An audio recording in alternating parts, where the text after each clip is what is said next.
ఇన్నేళ్ళ నేను చూసినా కదా, ఒక 20 ఏళ్ళ పైబడి చూస్తున్నా.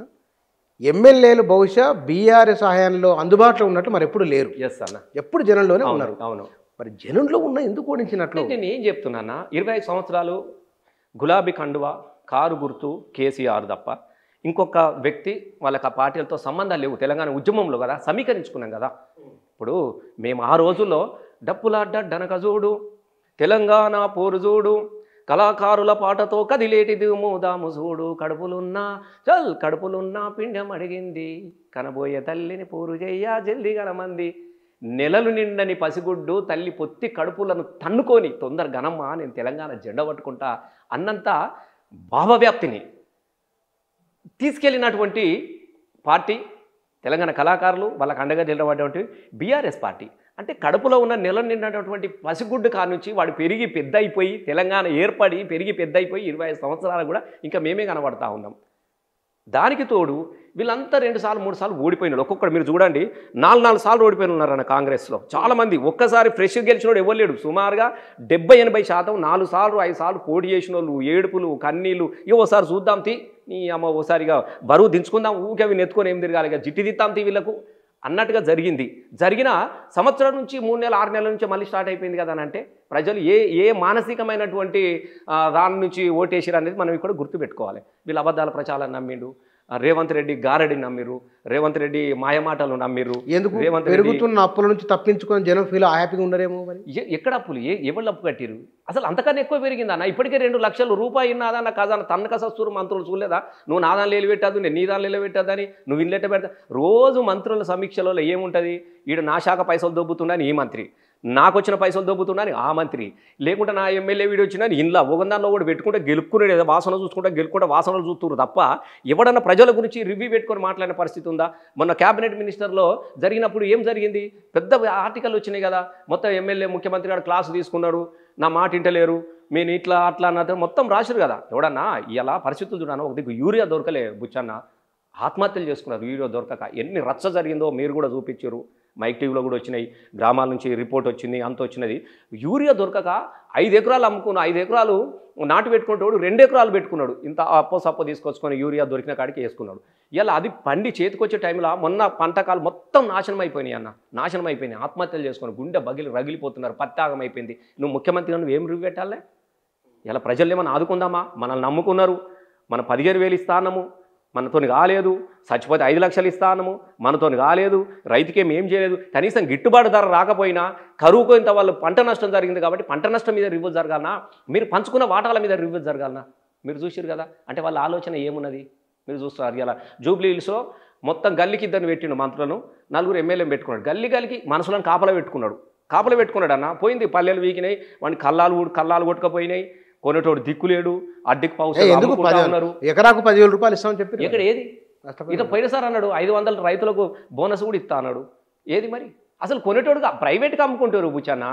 అసలు నీ మార్కెట్లల్లా మిల్లులకు ప్రభుత్వం ద్వారా కొనుగోలు ఎంత శాతం జరిగిందో మీరు లెక్క తీయమని చెప్పండి. ఎప్పుడు నమ్మతలేడు సర్కారు నుంచి, వీడు పైసలు కూడా ఇయ్యాడు, సపరేట్గా అడ్డుకో పావుచేరకు అమ్ముకుందామని మళ్ళీ ప్రైవేట్లో మిల్లులకు అమ్ముకుంటారు. ఒక మాట, బీఆర్ఎస్ పరిపాలనకు వ్యతిరేకంగా ఎన్ని పాటలు వచ్చినాయో మీకు తెలుసు. ఇప్పుడు కాంగ్రెస్ మీద ఇంతవరకు ఒక పాటలో వచ్చింది, మస్తుగా వచ్చినాయి. ఒకటేంది, పాలనా ఏం పాలనా ఇది కాంగ్రెస్ పాలనా, పాలనా ఏం పాలనా ఇది పాపిస్టు పాలనా, ఈ బుడమకాయ బుడ్డోని ఓరి దేవుడో, మాటలకు మోసపోతే ఓరి దేవుడా, ఓట్లేసి గెలిపిస్తే ఓరి దేవుడో, పానగండమైపాయ ఓరి దేవుడా, పోయిన కాడ ఈడ మైకు అందుకున్నాడంటే అబ్బ తీసుమారు కాడు ఆమెలెన్నో ఇస్తాడు, 1,00,000 రూపాయలు తులం బంగారం ఇస్తామా అని అన్ని ఉత్తయే 2,000 పెన్షన్లు 4,000 చేస్తామా అని అన్ని ఉత్తయే. చాలా వచ్చినాయి కదా. హలో ముఖ్యమంత్రి నేను మళ్ళీ కానీ బోరడని వచ్చినాయి అన్న. ఇవి నేను రాసిన పాటలు కాదు, మీకు అది కూడా చెప్తాను. ఎవరికి వాళ్ళు అల్లుకుంటుర్రు పాటలు.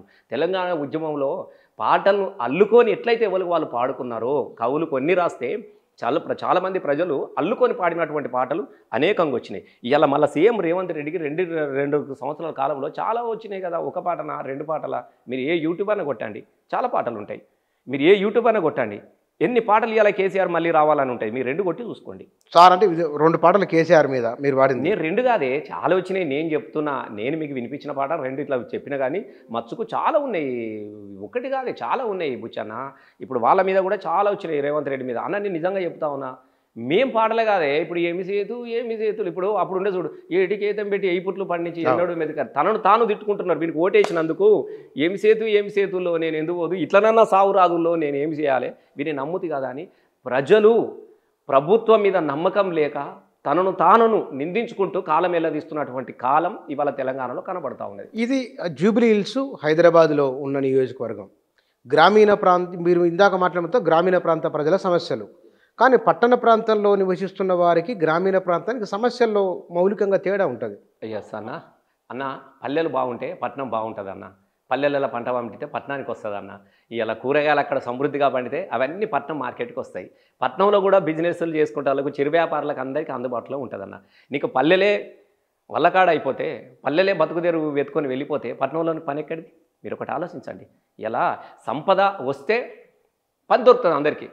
సంపద సృష్టించే పల్లెలలోనే సంపద లేకపోతే ఇలా మళ్ళీ ఎట్లా ఉంటుంది? మళ్ళీ గవ్వే పరిస్థితులు ఉన్నది. పల్లెనా పల్లెరు మొలిసే. నువ్వు 100% చెప్తా ఉన్నా.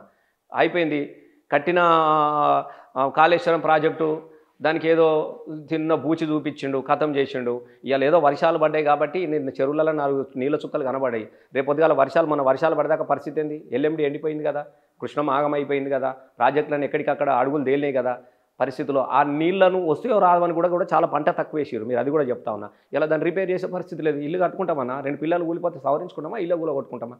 ఇలా నీకు ఆ పని శాత కాదు. ఎందుకంటే కరెంటు పెట్టి నీళ్లు తీసుకురావాలి కాబట్టి కేసీఆర్ గారి మీద ఓ బూచి చూపించి అధికాతం చేసిండు. నేను మళ్ళీ చెప్తా ఉన్నా, ఏ వలసలకు గతంలో కేరాపుగా ఉండి తెలంగాణ ఉద్యమం వచ్చిన తర్వాత వలసలు లేనటువంటి ప్రాంతంలో చాలా టాప్లోకి వచ్చింది. ఇది మనం చెప్పుడు కాదు, నివేదికలు, మానవ హక్కుల నివేదికలు కావచ్చు, చాలా టాప్లో ఉండి ఇవాళ మళ్ళీ తెలంగాణ పరిస్థితి మళ్ళీ వలసల బాట పట్టినాయి. మీరు గుర్తుపెట్టుకోండి. మళ్ళీ బొంబాయి బస్సులు ఊర్లలోకి వస్తున్నాయి. మళ్ళీ బొంబాయి ప్రైవేటు బస్సులు బొంబాయి బాట పడుతూ ఉన్నది. మళ్ళీ దుబాయ్ బాట పడుతూ ఉన్నారు.